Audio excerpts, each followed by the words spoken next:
Start beginner का सवाल number 3.7 सही है। ये वाला सवाल नंबर 3.7 कंबाइंड साइकिल का है। सबसे पहले सवाल पढ़ते हैं। आपकी कंबाइंड साइकिल जो है, पहले पता चलिए कंबाइंड साइकिल है, सही है। पावर दी हुई है, प्रेशर रेशो गिवन है, इनलेट टेम्परेचर, मैक्सिमम टेम्परेचर्स। अगर आपने देखो बेसिक नहीं देखी ना, तो यूट्यूब पे जाओ, प्लेलिस्ट में जाकर इसकी ना बेसिक वीडियो मैंने बनाई कंबाइंड साइकिल की, वो जाके देख लो, उससे बेसिक समझ आ जाएगा कि सवाल कैसे बन रहा है, कंबाइंड साइकिल होती क्या है, वो सारी चीज़ें आपको पता चल जाएंगी। तो यहाँ पर सवाल है, सवाल में कुछ चीज़ें ब्रेक करता हूँ। सबसे पहले तो मैं इसको, ये कैलोरीफिक वैल्यू से लेकर यहाँ तक जो आपकी चीज़ें गिवन है, ये गैस साइकिल के लिए वैल्यूज़ दी हुई हैं, बस सी पी सी वी के गामा वगैरह। और यहाँ आपने चीज़ें निकालनी है, फ्लो रेट, पावर वगैरह चीज़ें ये आपने निकालनी है, ठीक है। एक ये इंपॉर्टेंट है, neglect the pump work. Pump आपका हमेशा लगा हुआ होगा स्टीम साइकिल के अंदर। कंबाइंड साइकिल में दो साइकिल साथ चलती है, गैस साइकिल चलती है, एक स्टीम साइकिल चलती है। पंप आपका लगा हुआ होता है कंडेंसर के बाद स्टीम साइकिल के अंदर, उसको निगलेक्ट कर दो, सही है। तो W pump is equal to zero. तो नीचे का सवाल मैंने आपको समझा दिया, ऊपर का देख लेते हैं। यहाँ पर ऊपर में कह रहे हैं टोटल पावर दी हुई है, सही है, टोटल नेट दिया हुआ है कंबाइंड साइकिल का। सबसे पहले इन लोगों ने गैस साइकिल बताया हुआ, gas cycle operates with the pressure ratio of 10, मतलब P upon P is equal to 10। ये मैंने बताया है कौन सा पी अपॉन पी आपने लेना होता है, वीडियो देख लो जाके। एयर का इनलेट टेम्परेचर दिया हुआ है। एयर कहाँ पे आती है? हमेशा कंप्रेसर में। गैस साइकिल में तीन चीज़ें लगी होती है, कंप्रेसर, कंबस्टर चैम्बर लगा हुआ होता है, टरबाइन, और वहाँ से वो जाता है डायरेक्ट कहाँ पर? स्टीम साइकिल के बॉयलर में एग्जॉस्ट गैसेस जाती हैं। तो या क्या दिया हुआ है? एयर का इनलेट, एयर हमेशा कंप्रेसर के अंदर इनलेट होती है, वहाँ पे एयर कंप्रेस होती है, कंबस्शन चैम्बर में जाती है, कंबस्शन फ्यूल उसके अंदर मिलता है, कंबस्शन होती है, गर्म होती है, और टरबाइन में जाके एक्सपेंड हो जाती है, ठीक है। Maximum gas temperature 1000। Maximum temperature हमेशा कहाँ होगा गैस साइकिल में? याद रखना, हमेशा कंबस्शन चैम्बर के बाद। जाहिर है वो कंबस्शन होगी, एयर फ्यूल मिक्सचर आपका जलेगा, तो टेम्परेचर सबसे ज़्यादा होगा ना वहाँ पर। तो ये हमेशा याद रखना। ये छोड़ दो, ये छोड़ दो, ये छोड़ दो, ये भी छोड़ दो। एक और कंबस्शन चैम्बर लगा है, I don't think it is important. ये जो 110 डिग्री है, ये क्या कह रहे हैं कि ये ज़ाया हो रही है, ये आपकी इंपॉर्टेंट नहीं है, सही है, इसकी कोई ज़रूरत नहीं है। कह रहे एग्जॉस्ट गैस जो आपकी ज़ाया हो रही है वो 110 डिग्री है, इसकी हमें कोई ज़रूरत नहीं है, हमें स्टीम साइकिल के अंदर देखना है। बॉटमिंग स्टीम प्लांट क्या होता है? मतलब जो बॉयलर आपका लगा हुआ है, बॉटमिंग मतलब, मुझे मतलब सही नहीं पता, लेकिन स्टीम साइकिल की बात हो रही है। मतलब ये गैस साइकिल, अब बॉटमिंग का मतलब स्टीम साइकिल के बॉयलर की बात हो रही है। वहाँ पे जो बॉयलर से निकलने के बाद प्रेशर है वो 80 बार है, और टेम्परेचर क्या है? 500 डिग्री। हमेशा याद रखना कि गैस साइकिल के अंदर, जो गैस टरबाइन के अंदर जो स्टीम गैस जाती है, एयर जाती है, उसका टेम्परेचर 900 से 1000 से 1200 इस दरमियान होगा। जबकि जो भी स्टीम बॉयलर, स्टीम साइकिल में बॉयलर से निकलती है स्टीम, उसका टेम्परेचर 400 से 600 के दरमियान होता है। तो ये उससे भी समझ जाना, जब 500 है तो उसका मतलब बॉयलर की बात की है। ऐसे तो ये आपके पास सवाल है, यहाँ पर आपने पूरा डाटा बना लिया, ये देखो। इस साइकिल को आपने बोल दिया A B C D E, और यहाँ से 1 2 3 4 की आपने वर्किंग शुरू कर दी है। कंप्रेसर में आई, ये इनलेट टेम्परेचर एयर का, कंबशन हुई गैस टरबाइन से आई, या डी से ज़ाया हो गई थोड़ी सी, और बाकी वापस बॉयलर में गई, बॉयलर का स्टीम पानी आ रहा था नीचे से, यहाँ से गर्म किया, स्टीम बनी, टरबाइन में आई, कंडेंसर में गई, पंप से वापस साइकिल ये गोल गोल गोल गोल घूमती रहेगी। ओके, आपको समझ आ गई। यहाँ पे डिनोशन देख लेते हैं क्या क्या है इन लोगों ने करी हुई। यहाँ पे ये चीज़ें हमने निकालनी है सारी, और ये चीज़ें हमें गैस टरबाइन के लिए गिवन है, ये भी गैस टरबाइन के लिए गिवन है। T1 P2 P1 ये सारी चीज़ें गिवन है, और ये गैस साइकिल के लिए टेम्परेचर्स वगैरह गिवन है। ये तो आपको समझोगे नहीं। इनलेट के लिए ये मैक्सिमम टेम्परेचर है, और ये आपके काम का है नहीं, और ये आपका वो है जो बॉयलर को मिल रहा है, मुझे भी नहीं लगता कि इम्पोर्टेंट है। सवाल पे आ जाते हैं। ये आपका सवाल है। सबसे पहले साइकिल को दो हिस्सों में ब्रेक करो, सही है, यूँ। ये गैस साइकिल आ गई, ये स्टीम साइकिल आएगी। सबसे पहले गैस साइकिल को सॉल्व कर लो, फिर स्टीम साइकिल को सॉल्व कर लो।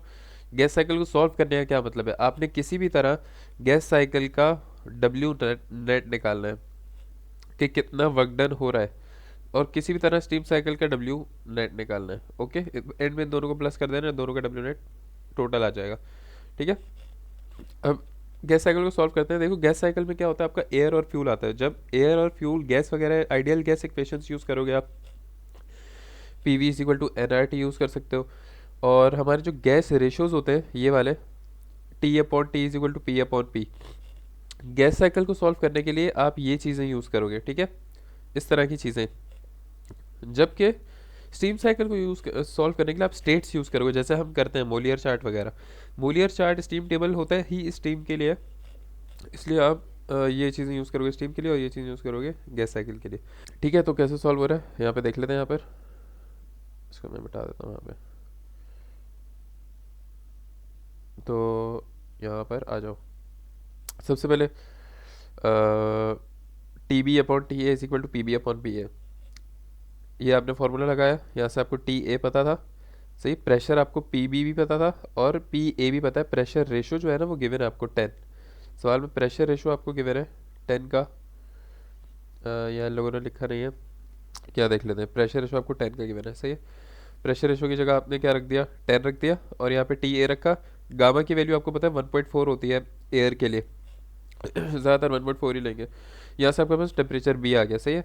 फिर आपने लगा दिया temperature C upon temperature D is equal to P C upon P D. Pressure ratio आपको पता है क्या है, टी डी आपको पता है कि टी सी आपको पता है क्या है, टी सी क्या चीज़ है, ये मैक्सिमम टेम्परेचर पता था ना, 1000 बताया था ना, और टी ए भी पता है इनलेट का टेम्परेचर एयर का, तो लगा दिया यहाँ पर, टी डी भी आ गया आपके पास। अब क्या होगा, ये छोड़ो, ये मुश्किल अल्फाज लिखे हुए। Pressure is equal to M C delta T, देखो ये होता है work done is equal to delta H होता है ना, प्रेशर नहीं सॉरी पावर है यहाँ पर, तो work done is equal to जैसे होता है H two minus H one, सही है, H two minus H one होता है, और एच बराबर होता है सी पी डेल्टा टी के, सी डेल्टा टी के, सही है। और अगर यहाँ पर मास मास फ्लो रेट्स वगैरह भी इंक्लूड होते हैं जिस सवालों में, वहाँ पर आप एम डॉट भी लगाओगे। वैसे अक्सर क्या होता है, अगर नहीं गिवन तो आप उसको वन अज्यूम करते हो, वरना आप एम डॉट को यूज़ करोगे, M C P delta T या एम डेल्टा एच लिखोगे। यहाँ पे पावर कोई लोगों ने पी से प्रेस किया, आप डब्ल्यू से कर लो। मैंने सी पी की वैल्यू पता है आपको, टेम्परेचर दोनों पता है आपको, और पावर गिवन है सवाल में, ऐसे ही है ना। यहाँ पे क्या किया इन लोगों ने, सॉरी पावर नहीं गिवन, पावर तो आपको टोटल गिवन है, कंबाइंड साइकिल की पावर गिवन है, इसकी पावर नहीं गिवन। यार ये मैंने अपनी पिछली वीडियो में बताया था कि लॉजिक कब लगाते हो। देखो एक गैस साइकिल के अंदर प्रेशर रेशो हमेशा कहाँ पे लगता है, जहाँ पे कांस्टेंट प्रेशर नहीं होता, सही है। कांस्टेंट प्रेशर हीट एडिशन यहाँ पर होता है, और कांस्टेंट प्रेशर हीट रिजेक्शन यहाँ पर होता है। कांस्टेंट प्रेशर का क्या मतलब है कि यहाँ पे अगर मैं बोलूँ तो पी बी बराबर है किसके, पी सी के, तो इसका मतलब अगर मैं यहाँ पर प्रेशर रेशो लगाता हूँ पी बी और पी सी में, तो वो क्या आना चाहिए, वन आना चाहिए, क्योंकि कांस्टेंट है प्रेशर। तो जहाँ पर कांस्टेंट प्रेशर नहीं होता वहाँ पर आप सिर्फ प्रेशर रेशो लगा सकते हो। और ये कैसे आपको पता चलेगा, अगर डायग्राम में देखोगे आप तो हीट एडिशन कहाँ हो रहा है, कंप्रेसर में, और हीट रिजेक्शन कहाँ पर हो रहा है, यहाँ पर टरबाइन के बाद, टरबाइन के बाद होगा, टरबाइन में नहीं होगा। तो इसका मतलब ए और बी में कांस्टेंट प्रेशर नहीं है, तो इसका मतलब आप जो प्रेशर रेशो लगाओगे वो ए बी में लगाओगे, सही है। और आपका जो आइसेंट्रोपिक कंप्रेशन आइसेंट्रोपिक एक्सपेंशन यहाँ हो रही है ना, और सी डी में आप लगा पाओगे ये वाला फार्मूला। ये मैंने पिछली वीडियो में प्रॉपर एक्सप्लेन किया है, जाके देखना है तो देख लो। दूसरी चीज़ क्या है, हमने यहाँ पे क्या निकाला हुआ है, देखो डब्ल्यू नेट क्या होता है, एक कंबाइंड साइकिल के लिए डब्ल्यू नेट हमेशा बराबर होता है नेट एनर्जी प्रोड्यूस्ड के। अब प्रोड्यूस का सीन ये है कि भाई टरबाइन जो है ना वो आपका एनर्जी प्रोड्यूसर है, तो डब्ल्यू नेट में आप क्या करते हो कि W turbine minus W pump. ये क्यों करते हो, क्योंकि यार पंप और कंप्रेसर ना ये एनर्जी कंज्यूमर है, प्रोड्यूसर नहीं है। तो आपकी जो साइकिल है ना वो आपकी एनर्जी लॉस करते हैं। तो इसका मतलब जब भी आप डब्ल्यू नेट निकालोगे ना, तो डब्ल्यू नेट निकालने के लिए आप हमेशा क्या करोगे, वर्क डन ऑफ टरबाइन में से माइनस करोगे वर्क डन ऑफ कंप्रेसर। अगर गैस साइकिल की बात करो, अगर स्टीम की बात करो तो वर्क डन ऑफ टरबाइन में से माइनस करोगे वर्क डन ऑफ पंप। ये हमेशा याद रखना, आपने निकालना है यही पूरे सवाल में, सही है। आपने क्या निकालना था, कंबाइंड साइकिल के लिए डब्ल्यू नेट निकालना है। डब्ल्यू नेट बराबर है W turbine minus W compressor के। W turbine W compressor, W किसके बराबर होता है, डेल्टा एच के बराबर होता है, एम सी डेल्टा टी के बराबर होता है, सी डेल्टा टी के बराबर होता है। देखो यहाँ पर ना यार मेरा नहीं ख्याल ये एम डॉट लिखने की ज़रूरत है यहाँ पर, सही है। ये आप सिर्फ जब एंड में एनर्जी बैलेंस लगाओगे ना, वहाँ पर एम डॉट आप सवाल में बता दो कि मैं अभी नहीं लगा रहा भाई, मैं एंड में लगा लूँगा, इससे मेरा काम चला है। लेकिन चलो इन लोगों ने लगाया तो हम इसी तरह इसको सॉल्व कर लेते हैं, जहाँ तक मेरा ख्याल है। तो यहाँ पर ये जो पी जी टी है ना, इसका मतलब है power of gas turbine, work done of gas turbine. तो एंड में ये लोग क्या करेंगे, टोटल के लिए क्या करेंगे, टोटल के लिए गैस टरबाइन में से कंप्रेसर को माइनस कर देंगे, ठीक है। ये सारा हमने इसलिए किया हुआ है, ये अब आपको समझ आ गया कि गैस टरबाइन में आपने वर्क डन नेट निकालना है। वर्क नेट बराबर होता है टरबाइन के वर्कडन में से माइनस कर दो कंप्रेसर के वर्कडन, क्योंकि ये टरबाइन प्रोड्यूसिंग डिवाइस है और कंप्रेसर वर्क कंज्यूमिंग डिवाइस है, तो हमारा जो टोटल एनर्जी है वो दोनों को माइनस करना पड़ेगा हमें। अब टरबाइन वर्कडन कैसे निकालते हैं? देखो यहाँ पर टेम्परेचर है ना, गैस टरबाइन्स में टेम्परेचर गिवन होता है, तो आप सी डेल्टा टी लगाते हो, लेकिन स्टीम साइकिल में आप इंथैल्पीज निकालते हो तो डायरेक्ट डेल्टा एच से ही सॉल्व कर लेते हो। तभी गैस साइकिल में यहाँ पर आपको सी पी की वैल्यूज़ गिवन होती है, यहाँ पर ये सी पी की वैल्यूज़। ठीक है, तो आ जाओ यहाँ पर गैस टरबाइन के लिए क्या लगाया आपने, W is equal to M C delta T. M A का मतलब है M mass of air, mass flow rate of air, ये आपको निकालना है, सही है, mass flow rate of air, mass flow rate of steam आपको निकालना है।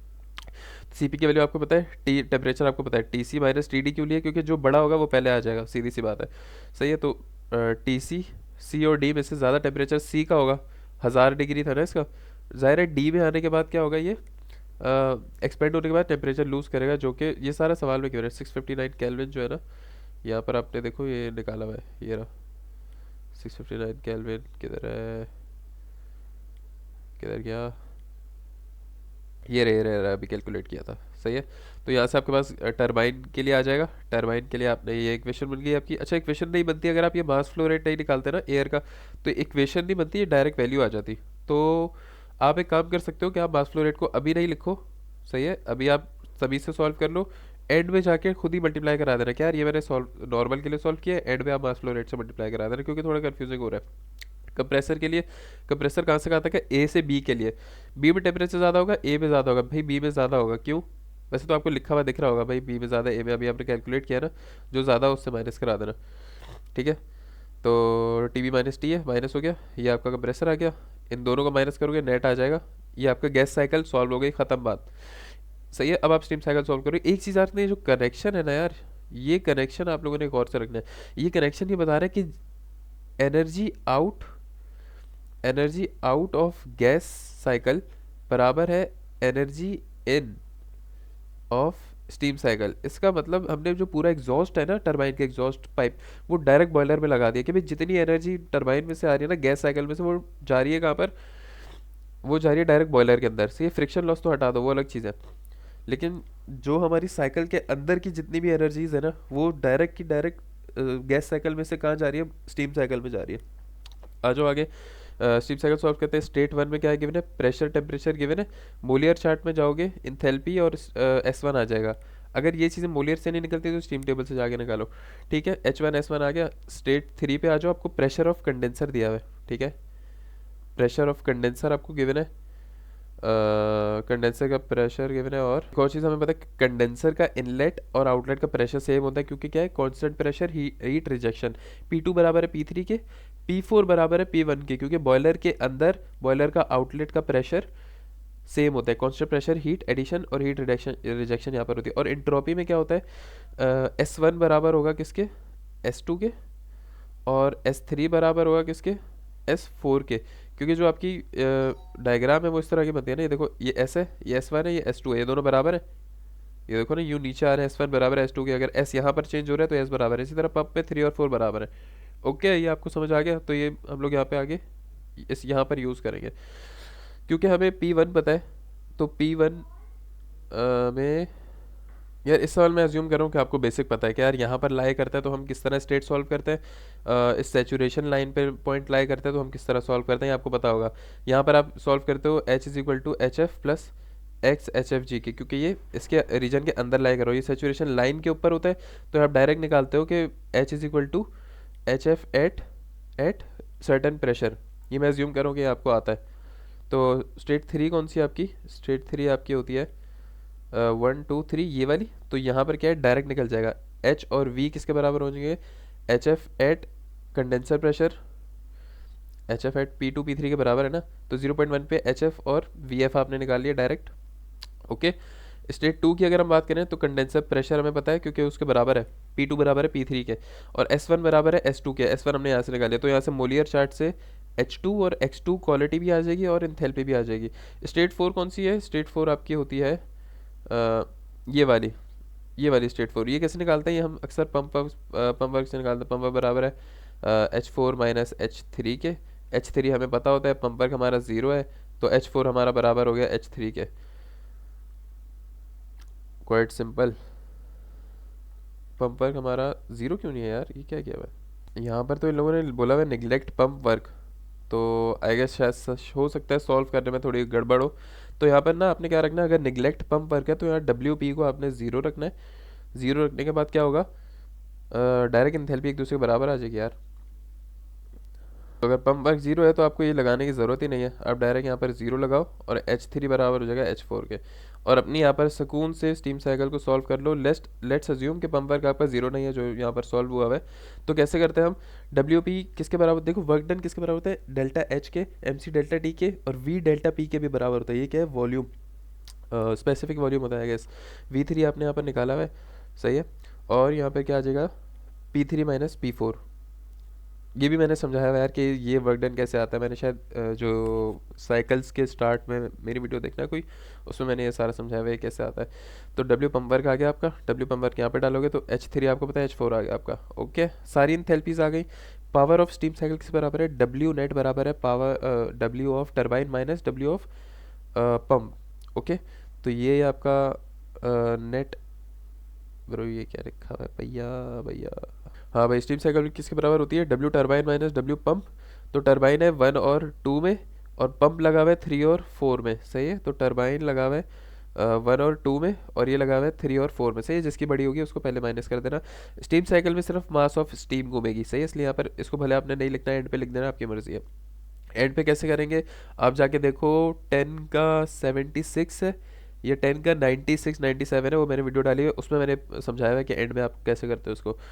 तो मास आपने कॉमन ले लिया, यहाँ से आपने ये सॉल्व कर लिया स्टीम साइकिल के लिए। अब टोटल कंबाइंड साइकिल का क्या होगा, आप दोनों के वर्क डन को प्लस कर दोगे, ठीक है। तो टोटल कंबाइंड में क्या हो गया, डब्ल्यू नेट, दोनों को प्लस करोगे, यहाँ पर प्लस हो गया, यही का आपके पास इक्वेशन बन गई। इक्वेशन सिर्फ इसलिए बनी है क्योंकि आपको मास ऑफ एयर और मास ऑफ स्टीम यहाँ पर क्या कहते हैं।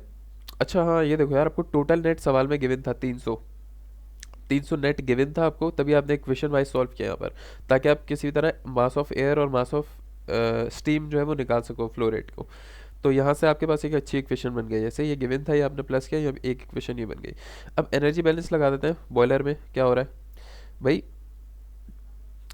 गैस साइकिल से, सही है, गैस साइकिल से जो एनर्जी आ रही है वो बराबर है स्टीम साइकिल की एनर्जी इन हो रही है, ठीक है। अब स्टीम साइकिल में जो एनर्जी इन हो रही है वो बॉयलर के अंदर है, सही है। बॉयलर में कौन कौन से पॉइंट है, यहाँ पर 4 है, यहाँ पर 1 है। तो इसका मतलब जो यहाँ पर एनर्जी इन हो रही है वो हो रही है मास of steam into H1 minus H4, और बॉयलर से जो गैस साइकिल से जो आउट हो रही है वो क्या है, मास ऑफ एयर इंटू एच देख लेते हैं कहाँ से, मैं आपको वापस एक बार दिखा देता हूँ आसानी के लिए, ताकि आपको कन्फ्यूजन ना हो ज़्यादा। ये देखो एनर्जी बैलेंस अगर मैं लगाऊंगा, एनर्जी बैलेंस दो चीज़ों में लगाऊंगा, गैस साइकिल और स्टीम साइकिल के अंदर। यहाँ पर देखो, अगर मैं इस पॉइंट पर एनर्जी बैलेंस इसी पॉइंट पे लगाऊंगा ना, क्योंकि ये दो यही पॉइंट इसको अलग कर रहा है, तो मैं देखता हूँ कि जो मेरी एनर्जी CD लेकर आ रहा है वो जा रही है 1 और 4 के अंदर। कॉरस्पॉन्डिंग पॉइंट्स देखो ना यार, 1 और 4 के सेंटर में मिल रहा है C और D की वैल्यू, इंथैल्पी। ये आपको समझ नहीं आया शायद यार, एनर्जी बैलेंस में आसान तरीके में समझा दो। देखो बॉयलर है, सही है, बॉयलर में एनर्जी बैलेंस लगा रहे हैं हम। बॉयलर का इनलेट आउटलेट देख लो, बॉयलर में क्या क्या इन हो रहा है, मतलब यहाँ से गैस साइकिल से स्टीम साइकिल में क्या क्या इन हो रहा है, क्या क्या आउट हो रहा है, ये देख लो। सबसे पहले क्या हो रहा है कि पॉइंट E से जो मास ऑफ एयर और इंथैल्पी है वो ऐड हो रही है बॉयलर में, और क्या हो रहा है, यहाँ से 4 आ रहा है, मास ऑफ स्टीम और इंथैल्पी 4 ऐड हो रही है बॉयलर में, सही है। इस सिस्टम में यहाँ से आउट क्या हो रही है, मास ऑफ स्टीम इंटू H1, और एक ये जो F था ना, जो मैंने शुरू में बोला था इग्नोर करो, लेकिन ये F जो आपका आउट हो रहा है ये इसलिए गिवन है सवाल में, 110 डिग्री का जो ये 383 केल्विन है, ये क्या सीन है, ये आउट हो रहा है। देखो मास ऑफ एयर आएगा, sorry, mass of air into HF। अब आपको समझ आया कि इन क्या क्या हो रहा है। देखो E और 4 इन हो रहा है सिस्टम में, और 1 और F आउट हो रहा है आपका, सिर्फ बॉयलर में नहीं, सिस्टम टू सिस्टम। देखो ये सब जो एज अ लॉस है, आई डोंट थिंक ये वापस कंप्रेसर में जाता होगा, ये सब जो यहाँ पर लॉस हो गई, हीट लॉस। तो इसका मतलब कंप्रेसर चैम्बर से अगर मैं देखूँ यहाँ से यहाँ तक के, तो इन क्या क्या हो रहा है, 0.4 और E आपका इन हो रहा है, ये मैंने ऐड कर दिया, और पॉइंट F और 1 बाहर जा रहा है, पॉइंट एफ और 1 आपका बाहर जा रहा है। दोनों की जगह दोनों के साथ मास लगा दिया, गैस साइकिल वालों में ए लगा दिया और स्टीम में एस लगा दिया। इसको मैं वहाँ ले जाऊँगा, इसको यहाँ ले जाऊँगा, तो ये मेरा ये बन जाएगा T E minus T F और H1 माइनस H4। अब एच को अगर आपने खोला, क्योंकि गैस साइकिल में हमने एच तो निकाला नहीं, ये सारे टेम्परेचर्स निकाले हुए हैं ना गैस साइकिल में, तो गैस साइकिल में एच ई और एच एफ के बजाय हम सी पी डेल्टा टी लगा देंगे, सही है, तो सी पी डेल्टा टी आ गया। ओके, और दोनों की जगह मास हमने कॉमन ले लिया, जो हमने यहाँ पर निकाला हुआ था ना, ये एम ए और एम ए मिल के कॉमन निकाल लिया, ये बन गया आपके पास। उससे एक इक्वेशन बनी, सी पी की वैल्यू पता है, सॉल्व करते करते आपके पास ये इक्वेशन बन गई, सही है। तो मास ए की वैल्यू आ गई, मास ऑफ स्टीम की नंबर्स भाई, इसको यहाँ पर डालोगे, यहाँ पर आपके पास साइमल्टेनियस सॉल्व करोगे तो क्या आ जाएगा, मास ऑफ स्टीम आ जाएगा। मास ऑफ स्टीम की वैल्यू यहाँ पर रखोगे, मास ऑफ एयर भी आ जाएगा, mass flow rate of air. Solve हो गया। अब इन लोगों ने मारी है work done of gas turbine और work done of steam turbine. तो ये आपने जो ऊपर निकाला था वही है, ये जो निकाल लिया था यहाँ पर, ये रहा work done of gas turbine के लिए यहाँ पर मास ऑफ ए की वैल्यू रख दो, और work done of steam turbine के लिए यहाँ पर ये रहा, यहाँ पर स्टीम की वैल्यू रख दो। तो बस सही है, ये भी हो गया, ये भी हो गया, वैल्यूज रखी ख़त्म, इजी। एफिशिएंसी किसके बराबर होती है, एफिशिएंसी बराबर होती है work done upon Q in. कौन सा वर्क डन रखोगे, टोटल एफिशिएंसी के लिए टोटल वर्क डन रखोगे। टोटल वर्क डन कौन सा है, टोटल वर्क डन है आपका ये वाला P net, I guess 300 given है पहले से, है ना। लेट्स सी लोगों ने क्या रखा है यहाँ पर, हाँ ये रहा 300 गिवन है, सही है। क्यू इन हमें नहीं पता, क्यू इन नहीं पता, तो क्यू इन निकाल लेते हैं वापस। भाई हमेशा याद रखना, मैंने पहले भी वीडियो में बताया कि गैस साइकिल में हमेशा जो क्यू इन होता है वो ना तो बॉयलर में होता है ना टरबाइन में होता है, कहीं भी नहीं। याद रखना क्यू इन हमेशा कंबस्टन चैम्बर में होता है, ठीक है। क्यों बॉयलर में क्यों नहीं होता, वो इसलिए क्योंकि अगर एक कंप्लीट साइकिल को देखो ना, तो कंप्लीट साइकिल के अंदर जो क्यू इन हो रहा है वो सिर्फ हीट यहाँ से मिले, एयर कंप्रेस होकर कंप्रेसर चैम्बर में गई, यहाँ से इसको इतनी हीट मिली, यहाँ पर इतना ज़्यादा क्यू इन हुआ है यहाँ पर कि बहुत ज़्यादा हवा गर्म हो गई है आपकी 1000 डिग्री पे। तो अब इसी इसी हवा को आप रिसाइकल करते हुए स्टीम साइकिल चला रहे हो, इसलिए यहाँ पर कोई एडिशनल क्यू इन नहीं हो रहा। तो पूरे सिस्टम के लिए क्यू इन सिर्फ क्या हो रहा है, T C minus T B के अंदर हो रहा है। तो क्यू इन सर आपका कहाँ पर हो रहा है, क्यू इन आपका हो रहा है T C minus T B के अंदर, ओके। और T E minus T D क्यों किया है लोगों ने, चीप। अच्छा अच्छा अच्छा, दो दो लगे हुए, दो दो कंबस्टर चैम्बर है, दो क्यू इन हो रहे हैं यार, ये याद रखना गौर से। कंबस्टर चैम्बर के मैंने आपको बताया ना, कंबस्टर चैम्बर के अंदर क्यू इन होता है, लेकिन यहाँ पर दो कंबस्टर चैम्बर है, एक ये लगा हुआ है आपके अंदर और एक ये लगा हुआ है कंबस्टर चैम्बर। तो दो क्यू इन होंगे और मास सिर्फ यहाँ पर क्या होगा, मास ऑफ एयर होगा। वैसे तो mass of air fuel mixture होता है ना, लेकिन फ्यूल इन लोगों ने बोला है अभी आप जीरो कंसिडर करो, तो मास ऑफ एयर है। तो mass of air into T C minus T B और mass of air into T E minus T D, सही है। दो का कंबस्टर चैम्बर है, तो क्यू इन जो है, जो हीट इन हो रही है वो T C minus T B और कहा गया, और T E minus T D, सही है। सी पी की वैल्यू डाली, मास की वैल्यू डाली, यहाँ पर क्यू इन आ गया, क्यू इन की वैल्यू एफिशिएंसी भी रखी है, एफिशिएंसी आ गया आपके पास। एयर फ्यूल मिक्सचर डालना है, क्या क्या करना है, मास ऑफ एयर आपको पता है, फ्यूल इन लोगों ने जीरो बोला था, लेकिन अगर इन लोगों ने बोला कि अज्यूम करो कि अगर फ्यूल का है वैल्यू, तो फिर क्या आंसर आना चाहिए, कुछ भी नहीं है, फ्यूल की वैल्यू इस फॉर्मूले से निकालोगे। और mass of air flow rate आपको पता है, फ्यूल फ्लो रेट में दोनों का रखो, रेशो आ जाएगा यहाँ पर आपके पास, क्या रेशो है इनका। और ये फॉर्मूला रट्टा मार लो क्या है, Q is equal to M C V. M C V calorific value सवाल में गिवन है, हीट साइकिल कंबाइंड साइकिल के लिए ये फार्मूला होता है कि क्यू इन किसके बराबर है, M F mass of fuel into calorific value, कि कितना जलेगा, कितना मास ऑफ फ्यूल जलेगा, कैलोरीफिक वैल्यू है कितना मास जलेगा, उतने क्यू इन होगी। ये फार्मूला रट्टा मार लो, क्यू इन आपको पता है, कैलोरीफिक वैल्यू सवाल में गिवन है, यहाँ से मास ऑफ फ्यूल आ जाएगा। थोड़ा सा कन्फ्यूजिंग था, अगर आपको प्रैक्टिस नहीं है, अगर आपको प्रैक्टिस अगर आपने थोड़ा बहुत समझना है तो ये सवाल समझ आ गया होगा, एनर्जी बैलेंस वगैरह और साइकिल्स।